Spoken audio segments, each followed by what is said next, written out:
네, 오늘의 말씀은 베드로전서 말씀을 시작합니다. 오늘 말씀의 주제는 견디고 이기게 하는 산 소망입니다. 여기서 말하는 산 소망은 살아있는 소망을 가리키죠. 우리는 누구나 우리 인생에 있어서 소망을 꿈꾸게 됩니다. 소망이라는 것은 현재보다도 더 나아가 나가는 미래를 얘기하고 있죠. 현재 내가 어떤 일을 계획을 할지언정 그게 미래에 영향을 미치게 되는 거죠. 그런 소망이 있기 때문에 우리가 힘들고 어렵더라도 우리가 이것을 견디고 이겨낼 수 있는 우리 힘의 능력이 되고 바탕이 된다는 겁니다. 그래서 우리는 언제나 꿈이라는 그런 소망을 갖게 하죠. 그래서 어릴 때부터 우리가 어린아이들한테 너 꿈이 뭐냐라고 물어보잖아요. 그럼 저는 대통령이 되고 싶어요. 저는 과학자가 되고 싶어요. 뭐 여러 가지 꿈을 얘기하죠. 그 꿈이 학생에게 있어서 소망이 되는 겁니다. 물론 그것이 나중에 어른이 돼서 이루어지면 참 그 소망을 이루게 되지만 그러지 못한 것도 있다는 거예요. 근데 여기서는 이 소망이 우리가 살아있다라는 걸 얘기합니다. 이게 산소망, 살아있는 그런 소망을 가리켜요. 그렇다면 반대로 죽은 소망도 있다라는 거죠. 그게 어떤 소망일까요? 저는 커서 부자가 되는 게 꿈이에요. 저는 커서 정말 힘들지 않고 건물주가 되어서 그런 것을 저는 꿈꿉니다. 그런 소망을 가질 수도 있잖아요. 그런 것은 죽은 소망이에요. 그렇다면 오늘 우리가 살펴볼 베드로가 우리에게 말하고 있는 저 교회에게 말하고 있는 살아서 숨쉬는 소망이 그럼 과연 뭐냐? 그것을 오늘 우리가 살펴볼 겁니다. 이 베드로 전후서는 우리가 시기적인 배경을 좀 알아야 됩니다. 네로가 그죠? 박해를 시작한 때쯤 이루어진 서신서입니다. 아마 베드로도 잡혔는지 아니면 잡히기 전인지는 알 수 없지만 바울은 마메틴 감옥에 갇혀서 디모데 후서를 썼죠. 아마 이 베드로는 잡혔는지는 잘 모르겠어요. 기록으로는. 그렇지만 감옥에 있는지 아닌지는 모르겠지만 자기도 잡혀서 이제 곧 순교할 것을 직감하고 쓰여진 서신서입니다. 처음에는 베드로 전서 한 권을 쓰려고 했는데 쓰다 보니까 시간이 나서 후서까지 쓰게 되는 그래서 우리가 베드로 전 후서를 살펴볼 겁니다. 앞에 화면을 보고 한번 같이 읽어볼까요? 베드로 전서와 후서는 산소망의 신앙이 어떤 것인지를 보여주고 있습니다. 같이 앞에 글자 같이 한번 읽습니다. 환난에서도 부활의 소망을 가지고 예수님을 따라 끝까지 선하게 살자는 베드로의 편지입니다. 이 당시는 네로의 1차 박해, 아마 로마뿐만 아니라 오늘 우리가 베드로 전서를 보면 그죠? 로마뿐만 아니라 에베소 전역에 그쳐서 박해가 일어나게 됩니다. 그때 우리가 이런 환란에도 부활이라고 하는 소망을 가지라는 거죠. 그렇다면 산 소망이 뭡니까? 부활 소망이라는 거예요. 부활이야만이 우리의 살아서 우리가 언젠가는 이루게 되는 소망이라는 거죠. 그러면 이 땅에 우리가 꿈꾸는 소망은 죽은 소망이랑 마찬가지. 그러면 우리가 꿈꿀 수 있는 살아있는 소망은 바로 부활이라는 거예요. 언젠가는 우리가 부활이 돼서 예수님 앞에 서게 되는 그때를 가리키는 거죠. 그래서 끝까지 예수님의 그 서게 될 그때까지 우리가 이 땅에 있을 때 선하게 살자라는 거예요. 그래서 베드로 전서나 후서를 보면 우리가 어떻게 살아야 되는지 거기서 가장 1번이 우리가 이 땅에서 선하게 사는 일을 가르치고 있습니다. 그러면 베드로 전서가 말하고 있는 산소망을 좀 나눠보면 이렇습니다. 기독교 박해, 1차 박해인 네로 박해 중에서 이렇게 얘기하고 있습니다. 첫 번째, 우리 애가 살아있는 산소망은 약속을 근거로 한다는 거예요. 예수님에 대한 약속을 근거로 한 소망. 두 번째, 마치 우리가 배를 타고 가면 배가 정박하기 위해서 뭘 내리죠? 닻이라고 하는 것을 내리잖아요. 그럼 배가 아무리 파도를 많이 쳐도 닻이 내려가 있으면 든든하죠. 흔들리더라도 이게 배가 멀리 떠내려가지 않는다는 거죠. 마치 이게 닻처럼 우리가 이 부활 소망이 탑과 같은 그런 든든함을 갖고 있습니다. 그리고 우리가 좀 전에 읽었던 산소망은 뭐냐? 사절에 나오죠. 그죠? 사절에 우리가 썩지 않고 더럽히지도 않고 새하지도 않는 그것을 산소망이라고 말하고 있습니다. 근데 이런 산소망은 이 땅에서 우리가 이루기 위해서는 베드로는 순교까지 간다라는 걸 말하죠. 자기는 순교를 직감하기 때문에. 그래서 이 땅이 아니라 이 소망은 이 땅뿐만 아니라 우리가 죽고 난 이후 사후에도 이어져 간다라는 걸 말하고 있고요. 그리고 우리가 이 땅에서 이 환난, 어려움, 역경을 견디게 할 수 있는 게 바로 이 산소망이라는 거죠. 그리고 우리가 이 산소망을 지키고 견디다 보면 우리가 거룩하게 우리를 한다는 거죠. 그리고 이 산소망은 충분히 우리가 설명할 수 있는 소망을 가리킵니다. 개인의 사역이 아니라 좀 예수님과 같은 부활 소망을 꿈꾸는 기독교인으로서 우리가 능히 꿈꿔야 될, 이 땅에서 꾸어야 될 소망을 가리키고 있습니다. 베드로전서는 총 4가지 정도 특징을 가지고 있습니다. 첫 번째는 제가 계속 얘기하지만 네로의 1차 박해입니다. 그래서 이 박해를 잘 견디자라는 거예요. 피하자라는 게 아니에요. 견디고 이겨내자라고 말하고 있습니다. 그리고 두 번째, 베드로는 자기가 이제 순교할 것을 직감하죠. 마치 바울이 디모데후서에 나는 이제 전자와 같이 부어지는 그런 순교를 직감했듯이 베드로도 마찬가지인 것 같습니다. 그리고 바울의 영향을 많이 받은 것 같아요. 우리가 성경에 보면 베드로가 쓴 책은 딱 이 2권밖에 없습니다. 베드로 전후서. 근데 베드로 전후서를 보면 마치 바울의 영향을 많이 받았어요. 왜냐하면 이 우리가 베드로 전서를 봐도 좀 더 상세하게 볼 텐데 이론편과 실천편, 마치 바울의 이론편과 실천편 같은 것을 또 이렇게 나눠서 보이고요.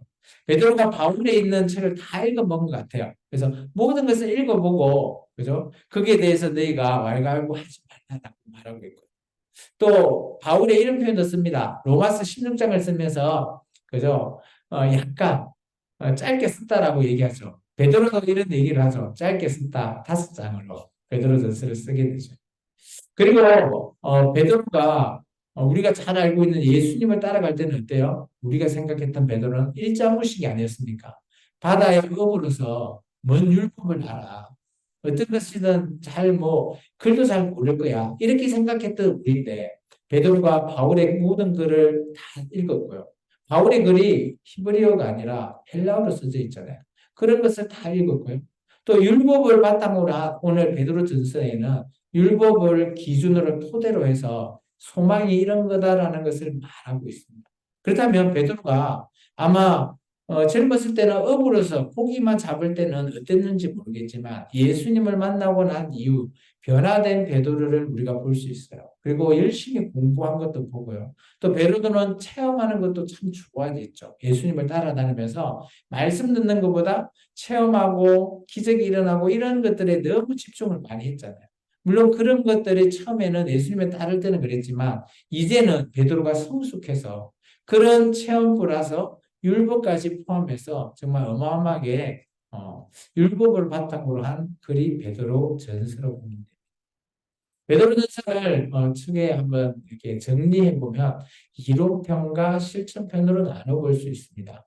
우리가 오늘 볼 1장과 그리고 2장에는 그죠? 우리가 이제 무난인사 산소망이 어떤 거로 되어 있는지 근거를 오늘 구원의 근거와 소망에 대해서 얘기하고 있고요. 그리고 이 산소망을 가진 예수님에 대해서 얘기하고 있고요. 그리고 3장에서 5장은 이런 예수님의 산소망을 가진 우리가 어떻게 살아야 되냐 실천편을 얘기하고 있어요.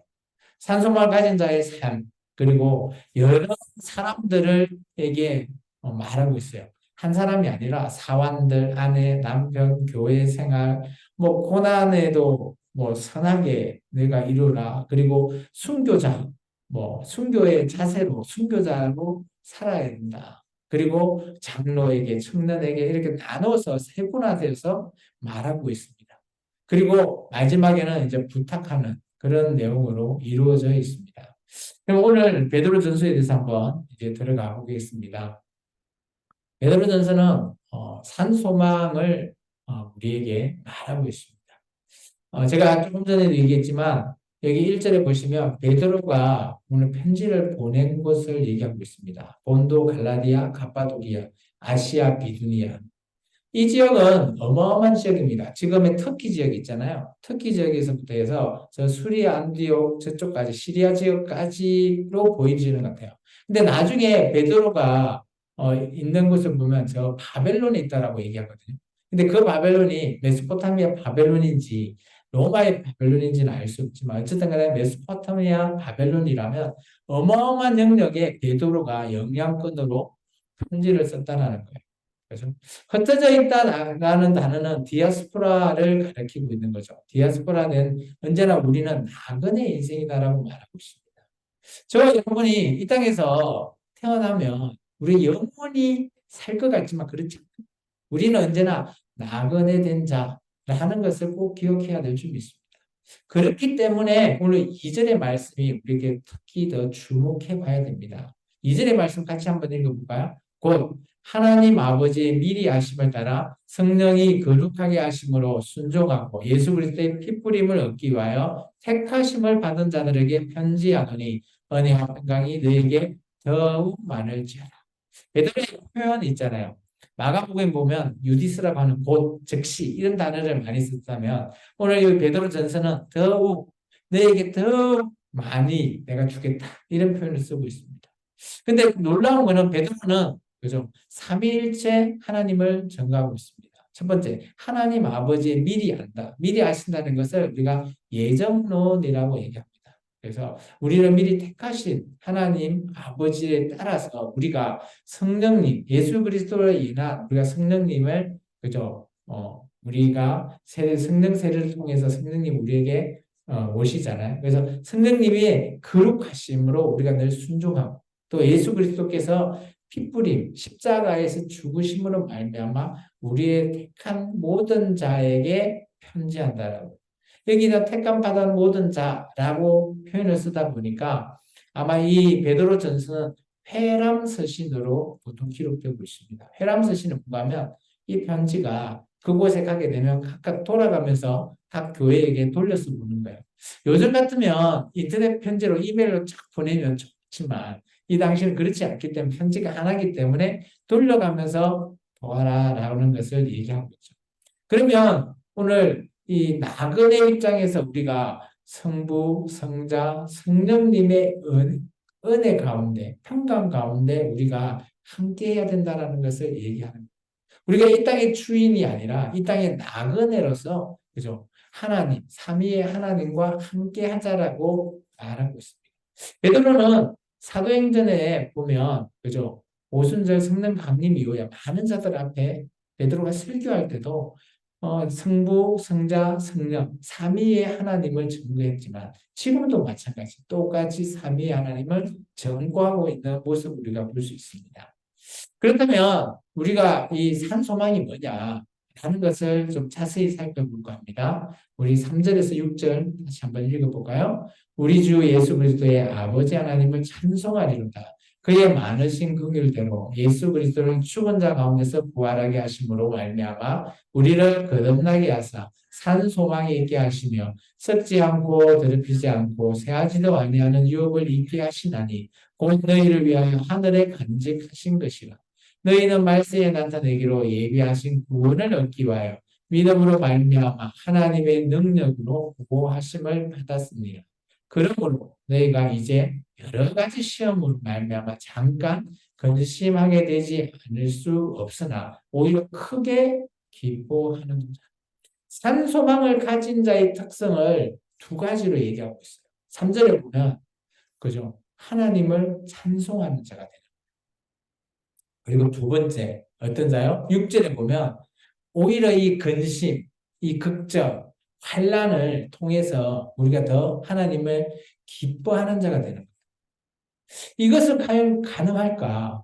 우리가 환난과 핍박과 힘들어 죽겠는데 하나님께 찬양하고 기뻐할 수 있냐? 라고 물어본다면 그죠? 당연히 그럴 수 없다라고 말할 수 있겠죠. 그렇지만 우리가 이 지금 현재 상황이 너무 암울하고 힘들고 어렵더라도 우리가 소망이라고 하는 살아있는 이 예수 그리스도의 부활 소망을 간직한 자는 그런 어려움 속에서도 찬송할 수 있고요. 그런 어려움 가운데서 기뻐할 수 있다라고 말합니다. 산소망이 오늘 우리가 줄을 끊으면 좋겠어요. 3절 중간에 보면 그죠? 우리를 거듭나게 하사 산소망을 이렇게 한다 했잖아요. 이 산소망을 우리를 거듭나게 만든다라는 거예요.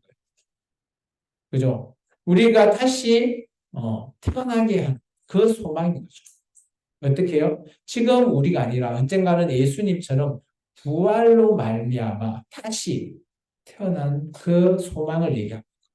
또 하나 더 줄을 거면 좋겠어요. 사절에 썩지 않고 더럽히지 않고 새하지도 않는 유업을 잇는 거예요. 이게 산소망의 두 가지인 거죠. 첫 번째는 우리를 거듭나게 하는 부활의 그게 하나가 있고요. 두 번째는 이 소망은 부활한 우리는 이것을 유업으로 이 땅에서 잊고 또 언젠가는 주님 앞에 서게 되는 그날에 부활로 말미암아 우리가 주님 앞에 설 수 있다는 거죠. 그런 것을 우리가 지금 현재 우리가 생각을 하면 그게 미래일지언정 우리에게는 이것이 그죠? 희망이 되고요. 소망이 되고요. 기쁨이 되고요. 찬송이 될 수 있다. 그러면서 계속 얘기하고 있습니다. 우리 7절부터 12절까지 읽어볼까요? 너희의 믿음의 확실함은 불로 연단하여도 없어질 것보다 더 귀하여 예수 그리스도께 나타나실 때 칭찬과 영광과 존귀를 얻게 할 것이라.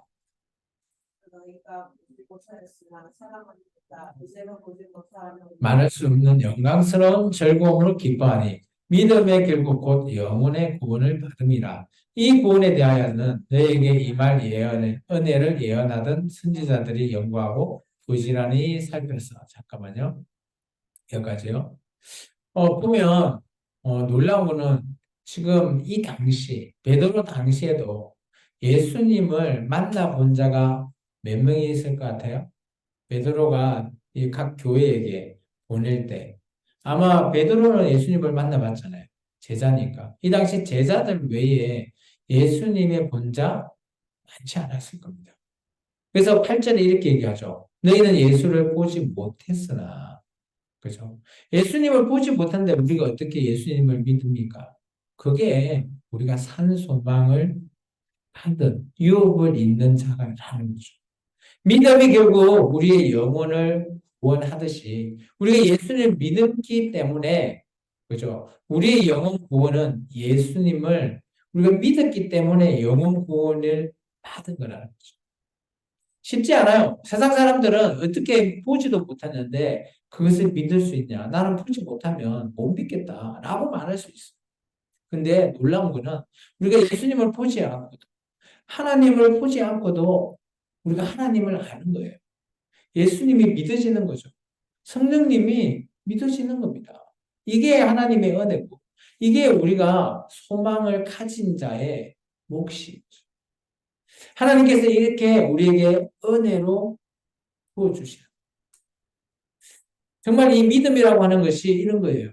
우리가 믿어지지 않지만 믿어지는 겁니다. 그러므로 말미암아 그렇게 믿어지는 우리에게 그죠 구원이라고 하는 영혼 구원이라는 것이 우리가 이루어지는 거죠. 우리가 예수님을 믿으세요라고 전도를 하지만 그게 처음에 믿어집니까? 아니라는 거예요. 근데 언젠가는 계속 그것을 받아들이고 하다 보면 예수님이 나도 모르게 믿어집니다. 그게 내가 머릿속에 생각해서 믿어진다? 아니라는 거예요. 그것은 하나님께서 우리에게 주신 아까 예정도 물론 플러스 되지만 하나님께서 우리에게 주신 은혜라는 것이죠. 선물이라는 거라고 저는 생각합니다. 우리 11절부터 12절 같이 읽겠습니다. 자기 속에 계신 그리스도의 영이 그 받으실 고난과 후에 받으실 영광을 미리 정언하여 누구를 또는 어떠한 때에 지시하는지 상고하니라. 이 섬긴 바가 자기를 위한 것이 아니요 너희를 위한 것이니 계시로 알게 되었으니 이것은 하늘로부터 보내신 성령을 힘입어 복음을 전하는 자들로 이제 너희에게 알린 것이요 천사들도 살펴보기를 원하는 것입니다. 놀라운 거는 그죠? 천사들도 우리를 부러워한다는 거죠. 그리고 성령님이 또 이런 믿음, 예수님의 믿어지는 이런 믿음을 그죠? 성령님의 힘이서 우리가 복음에 전하는 자들, 지금 우리 같은 자들이잖아요. 전도하는 자들. 이런 자들이 계속 알려야 되는 이유가 여기 있다라는 거죠. 그죠? 참 놀라운 거는 우리가 고난이라는 것, 그리고 여기서는 베드로는 구해받을 영광을 이렇게 얘기하고 있는데요. 우리 안에 그리스도의 영이 함께 하신다라고 우리는 믿고 의지해 나가기 때문에 우리가 이런 소망을 꿈꿀 수밖에 없다는 거예요. 그리고 우리가 언제나 주님 앞에 바로 설 수 있는 그런 길을 말하고 있습니다. 오늘 우리가 말하는 이 산소망은 바로 부활 소망이죠. 그래서 우리가 부활절을 가장 크게 즐기러 우리가 지키고 있는데 이 부활절이 매번 돌아온다고 그죠? 그냥 그렇게 넘기는 것이 아니라 우리가 부활 소망을 언젠가는 우리가 부활해서 주님 앞에 서게 될 그날을 꿈꾸자라고 말하고 있습니다. 오늘 말씀을 정리해 볼까요? 같이 이 말씀을 읽고 끝낼까 합니다. 같이 읽겠습니다. 현재의 위기와 박해를 이기고 견딜 수 있는 것은 예수님 안에서 꿈꾸는 산소망이 있기 때문입니다. 우리가 예수님 안에서 이런 꿈꾸는 산소망이 없다면 이 땅에서 우리는 아무짝에도 정말 우리가 하고 있는 이런 노력이 헛수고가 될 수밖에 없습니다. 근데 우리가 위기와 박해를 받으면서도 우리가 예수님과 함께하고 예수님 안에 꿈꾸는 산소망이 있기 때문에 우리는 그것을 알기 때문에 우리가 이 땅에서 언제나 견디고 이길 수 있는 능력을 우리가 발휘할 수 있습니다. 그게 바로 우리가 가져야 될 산소망이 되기를 주 이름으로 축원합니다. 기도하겠습니다. 사랑해